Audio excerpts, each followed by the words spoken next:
You're doing well, son. Father.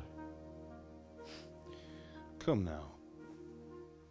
You know who sired you.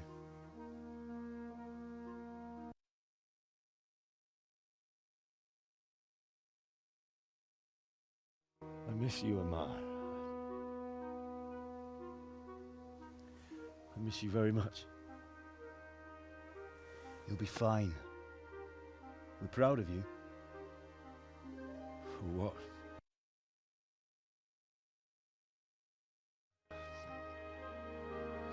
I lost the sword. I let that bastard get away. Don't be so hard on yourself. There was nothing you could have done to save us. And someone has to live and carry the torch. As for the sword, it's just a thing. You didn't want me fighting. Now look at me. Standing up to evil isn't the same as sowing its seeds. You did what was right.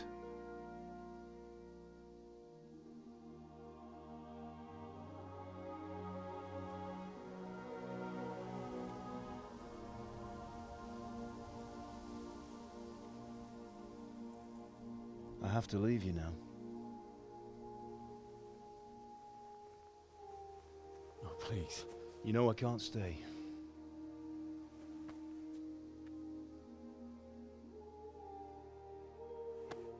Will I ever see you again?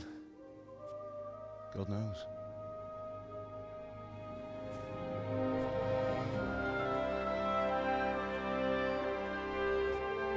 Make her proud.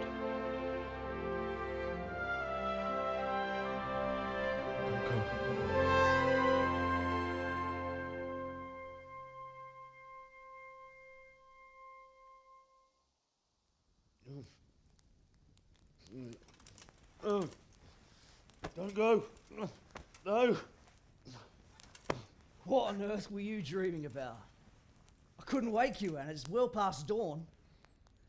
Sir Radzik wants you at the upper castle. The lords are in council with Jobst. Right. I'll go straight away.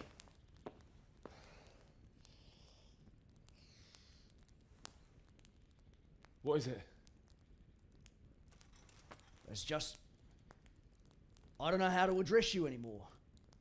All of a sudden you're Sir Radzig's son, hobnobbing with lords and ladies. And here's me, as common as muck. Oh, give over, you idiot. Do I look like a lord to you? Not really. You're as much a lord as I am a nun. And I've never looked good in a habit. Get out of here! Or I'll have you clapped in the stocks.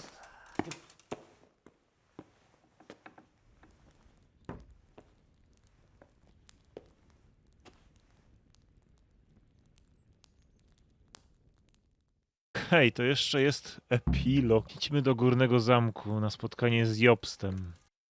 Ah, how? Are you going to the meeting with Margrave Jobst as well? I am. What about Istvan?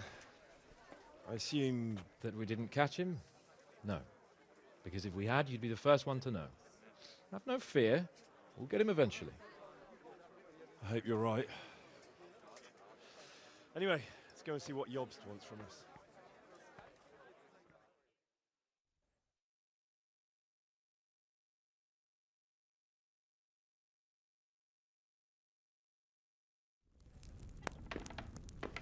My lords, Christ's blessings on you all. And on you, Lord Capon. And this is my son, Henry. I didn't know you had a son, Sir Radzig. It came as a bit of a surprise to young Henry, too. This gentleman here is John II of Liechtenstein, a member of my council. I'm honored, gentlemen. Come join us. Margrave Jobst was just about to tell us the reason for his visit. Your Grace? I'm sure we're all agreed, Your Graces, that all this unrest must come to an end. This kingdom needs a king. Question is, which king? My cousin, Wenceslas IV, who is being held in captivity. I have to confess, my lord, that your answer surprises me a little. If I'm correctly informed, until recently you sided with your other cousin, Sigismund. That I cannot deny, and I have always stated my position plainly. But times have changed. How have they changed, Your Grace? Sir, there is one thing on which we undoubtedly concur, that King Wenceslas, unfortunately, did not inherit his father's gift for governing. Sadly, his failures have cost Bohemia, the nobles, and our whole Luxembourg family a great deal of money and effort. How did the king let it go so far, damn it? It's in his temperament. He cares only for wine, women, and the hunt. A king, in fact, who never wanted to be king. Then why didn't he just let his brother have the crown? Young sir, the crown weighs heavy when there are duties to be performed, but to surrender it means giving up great privileges too. But he did surrender power to his brother. When things started getting out of hand, Wenceslas appealed to Sigismund for help in restoring order. What, you're saying Wenceslas invited him here? This is starting to make my head spin. Actually, it makes sense when you think about it. Sigismund wanted to re-establish the power of the whole House of Luxembourg. He thought if he helped Wenceslas win the imperial crown, in return his brother would help him become the king of the Romans, and leave the actual reign of Bohemia and the empire to him. Sigismund would govern, while Wenceslas could carry on doing what he was best at, enjoying the life of the imperial court. Why wasn't Wenceslas crowned Holy Roman Emperor long ago? He was already elected king of the Romans. All he had to do was go and let the Pope put the damn imperial crown on his head. Who knows? Maybe he'd prefer hunting and consorting with bathhouse wenches to spending time with the Pope. Well, so would I must admit. Sigismund's plan seemed sound enough, but it didn't quite work out, did it? It worked for a while. He and his brother reached an agreement.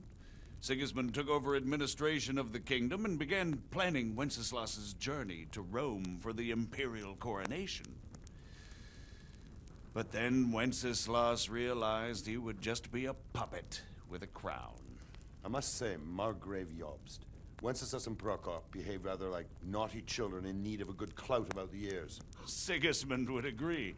He was already planning his rule of Bohemia, and all of a sudden, the rug was pulled from under him.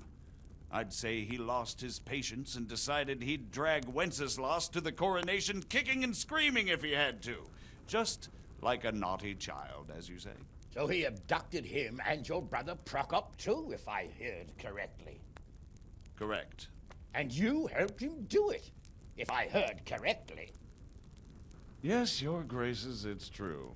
I was there when Sigismund abducted Prokop. I thought everything could somehow be settled, that we could make my brother see sense. But Sigismund just wanted to put an end to the dispute once and for all, whatever the cost. There was nothing I could do to stop him. And that's one of the reasons why I'm here. The worst of it is that it was all for nothing. Instead of putting a stop to the revolt, it escalated it, and the result is this chaos we have today. That's true enough, sir. But I must admit now, I'm not sure what your position is. The king is incompetent, but we must protect him? The simple truth, gentlemen, is that for all of Wenceslas's faults, we have no one else. So we'll have to make do with his idleness. People like him, though. But what can we do now? Sigismund has the League of Lords behind him. Otto von Bergholf, Heinrich von Rosenberg. The situation has gotten completely out of control. Now even the nobles of the League of Lords are realizing that Sigismund wasn't the right choice. So now Berghof is on your side. Are we to assemble an army together with him and face Sigismund on the field of battle? We're not in Hungary now. Such affairs may be settled elegantly, without unnecessary hostilities or expenses. I have negotiated an alliance with the Hungarian bishops, the Polish, and of course the Czech nobility, against Sigismund.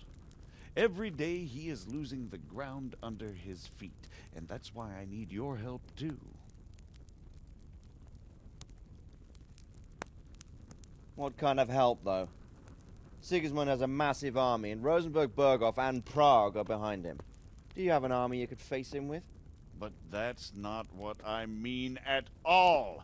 There's been a revolt against Sigismund in Hungary, partly due to my efforts, and now he'll have to choose whether he wants to gain the Bohemian crown, which is a very risky enterprise, or hold on to the Hungarian one. He can't have both. And there's a tough struggle awaiting him in Hungary. I'm not sure he'll win, and Rosenberg and Berghoff know it too. They're not stupid. If the Bohemian nobility stands together, they will turn. We are men of little consequence, Margrave.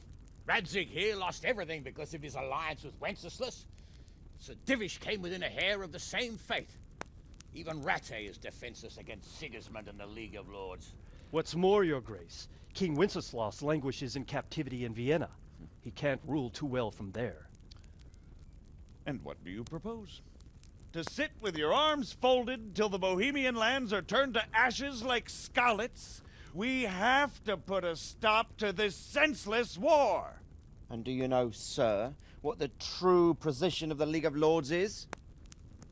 I'm not on the best of terms with them at this moment, so you'll have to ask them yourselves.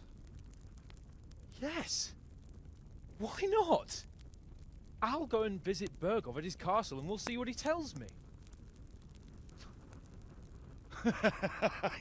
You know, that's not such a bad idea, young sir. True. Though a little risky. I doubt Berghoff would harm a blue-blooded envoy. And you can find out what he has to say about developments and what the League of Lords is planning. Then we'll decide what to do next. I'll help you compose a letter to him. I'd like Henry to come with me. Why not?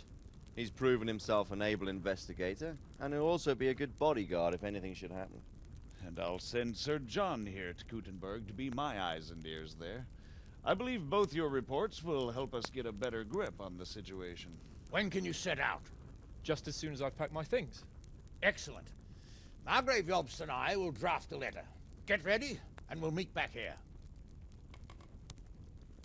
I to będzie preludium do drugiej części. Porozmawiaj z ojcem. No dobra. So, it looks like you're off on a mission. Yes, I can't wait. I don't want to dampen your spirits, my boy, but watch out. These are evil times, and who knows what can happen along the way. Not to mention that Berghoff is no saint. Don't worry. I know. You've shown you can fend for yourself, but do take care. You'll be traveling as Lord Capon's bodyguard. You'll be there to make sure nothing untoward happens to him. Keep your eyes peeled and your ears wide open. What Berghoff tells you is one thing, but what you see may be quite another.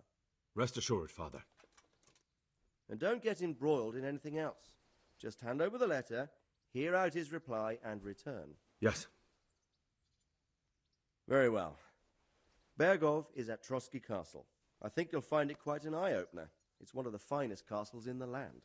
It's 3 days' ride from here, so unless you hit a snag along the way, you'll be back soon enough. Any questions? Nie, dobra, to That's about wszystko. all. Very well. Take the letter from Sir Hanush. And good luck, son. Sir Divish? Odbierz list od Jobsta.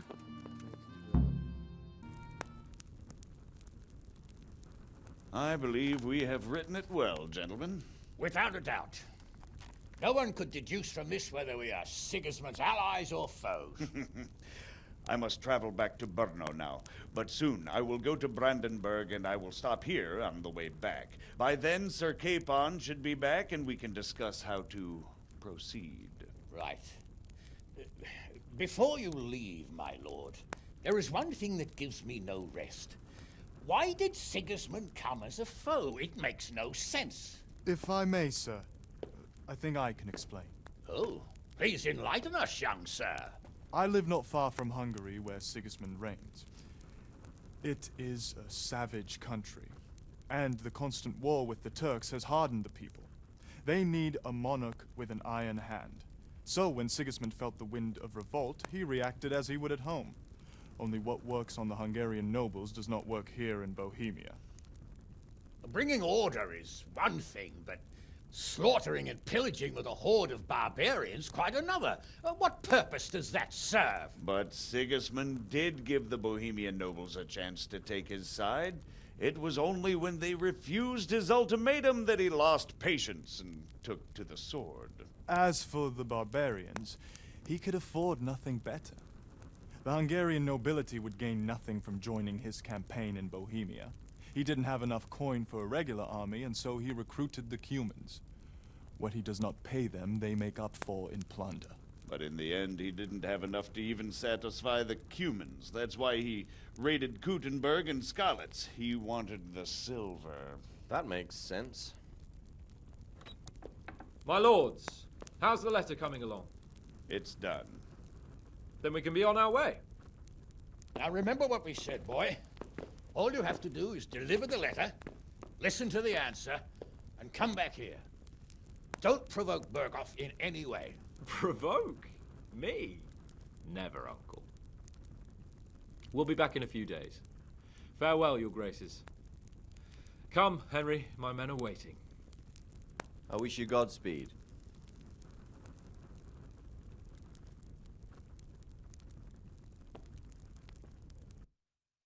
No i właśnie ukończyliśmy główny wątek dopiero teraz. A ja myślałem, że koniec był wtedy, no ale dobra. Możemy potem wykonać poboczne zadania albo po prostu sobie pospacerować. A grę można zakończyć kiedykolwiek wyjeżdżając poza mapę z oddziałem pana Jana Ptaszka.